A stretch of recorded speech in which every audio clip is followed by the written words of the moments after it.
Good morning, everybody. Dennis Engelbrecht with the Family Business Institute, Digging Deeper. Anybody who reads the news today can't help but start to have a fear of the next recession, the next economic recession, and then perhaps the next commercial and institutional construction recession, and worried about the effects that that's going to have on you and your business. All of those worries are certainly reasonable. At the same time, a lot of the construction industry leading indicators are still white hot. The Dodge Momentum Index just a couple of days ago came out. It's at a record level, not just a high level, a record level. So the amount of business in the pipeline for construction, for commercial and institutional construction, is still quite high. So that recession, at least for us, is hopefully not immediately in our windshield. But you're not wrong to be thinking about it and thinking about what comes next. In fact, what I want you to do at this time is really to dust off the recession playbook and think about the lessons learned from the last recession. First, and this is quite important, even if we don't hit an economic recession or a construction recession, even if things just slow down a bit, that's going to be inconsistent in how it hits many of you out there.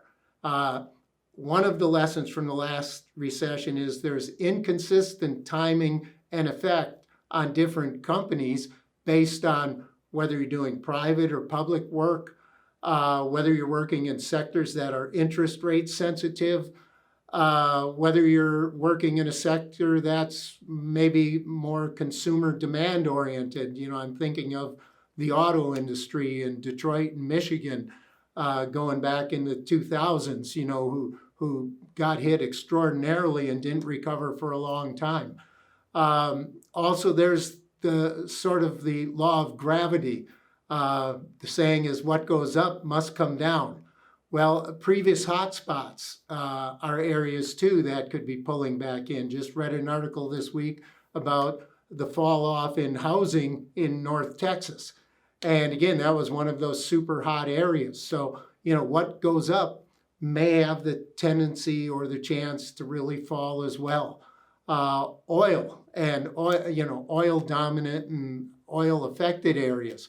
We've seen oil rise to unprecedented rates. Well, if we go back in time and you hit a recession, one of the first things that gets hit is the demand for oil. So that has the chance of totally reversing. And that, of course, has caused early recession a number of times in a number of oil-sensitive areas. There's always net migration. So the Sun Belt tends to weather these things better than other areas. The whole area from the coastal through the Sun Belt. No guarantees there. College towns and government areas, capitals of cities, tend to weather recessions a little bit better because those institutions that carry those economies tend to be more consistent in recession. So the other thing to think about is the size of your company. Some of you with smaller companies have quicker turning work. You don't have backlogs that go out a long period of time. So when things dry up, all of a sudden that work may become hyper competitive or may go away to a certain extent, and you don't have the benefit of time that comes with that greater long-term backlog that might come from larger projects or big government work, things like that. So what is the answer for you? What should you be doing now to think about the potential risks that could be headed your way? Well, the first thing, and I think there's still time, is to build that solid long-term backlog best you can. Do that now before pricing, margins go down, which it will when it gets more competitive and some of the work goes away. So to the extent that you can add to your long-term backlog, particularly backlog for 2 or 3 years from now, highly encourage you to get that in place, get it in place at today's prices, possibly even a slightly reduced price if that helps you nail it down. As we head into a recessionary environment, if it does occur, get your work early. Try to replenish your backlog early. The longer that goes down, the more companies are bidding, the lower the margins, the lower the pricing goes. So it's only going to get worse. Finishing second or third on 10 or 15 consecutive projects does you absolutely no good. Even though you're seeing somebody go stupid on bid day, that still prevents you from getting the work. You've got to get low to get the work in those cases. Along with that, those of you who do private or negotiated work, great time to reinforce your customer relations. Make sure that those are solid. Make sure that those companies see the value that your company delivers, so that as we get into a recessionary environment and there is less work, they don't have the tendency to go from negotiated to bid or from limited bid to a wider group of bidders, because all of that will drive down your margin and your price. So get close to your customers. Make sure they're feeling the love, feeling the value that you have to bring to them. Again, as we get into the, let's say, into the recession a little bit, diversification is your friend, but trying to become diversified into a down market is hyper dangerous. If you chase new work, new sectors, new clients, and you're doing it with higher risk, with new customers, new sectors, new geography, your chances of losing are high in that. If that's how you're going to try to maintain value, you're too late to the game. Definitely it helps to be diversified as you go into this, so that a single sector or two or a single bad geography doesn't take you down. But trying to grow into that where you don't have customer relations, you don't have an employee base, you don't have a subcontractor supplier base is really quite dangerous.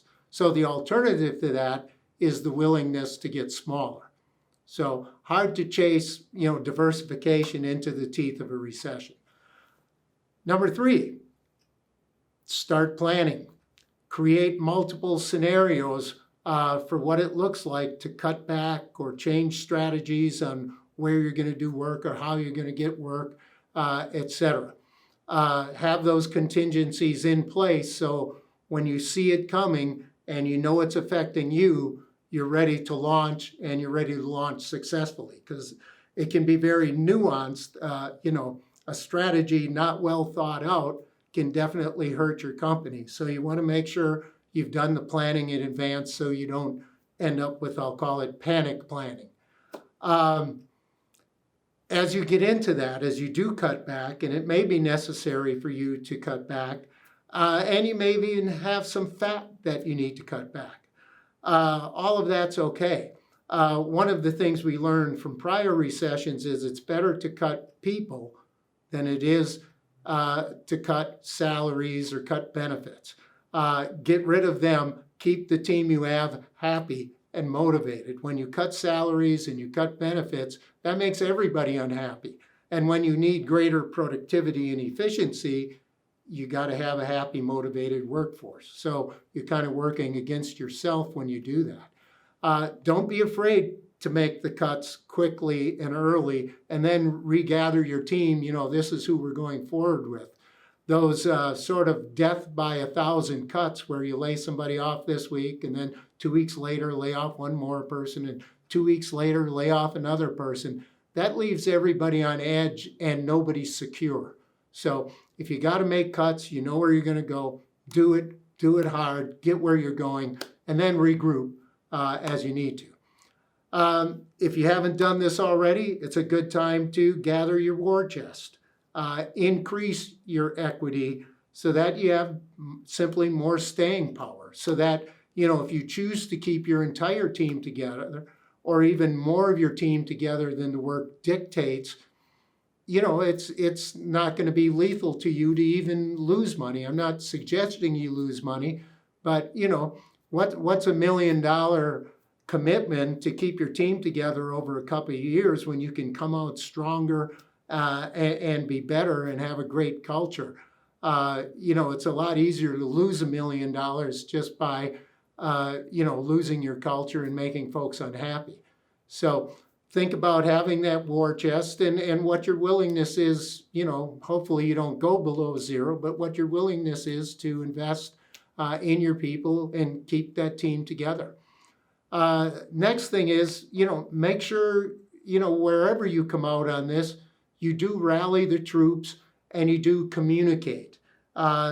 Again, probably the biggest lesson learned is in tough times, people tend to get a bunker mentality and communicate less. As leaders, you need to communicate more. You need to give your people that sense of security, that sense of hope for the future, so that you can get the best work from them, so they're not watching their back, so they're looking forward at what needs to be done. And that relies on great communication from you. And finally, the last thing I want to say, since we're talking about recession, is don't overreact. There is still no sign that commercial and institutional construction is headed for any kind of serious recession out here. Even the whole economic recession, most folks who are predicting it are looking at it to be fairly mild and short-lived. And who knows, construction may just ride right through it due to the infrastructure bill and this high demand we have going in for work. And certainly all the leading indicators are still quite strong for construction. So don't panic, don't overreact, but it is a good time to start planning and dust off the playbook. Again, Dennis Engelbrecht, Digging Deeper.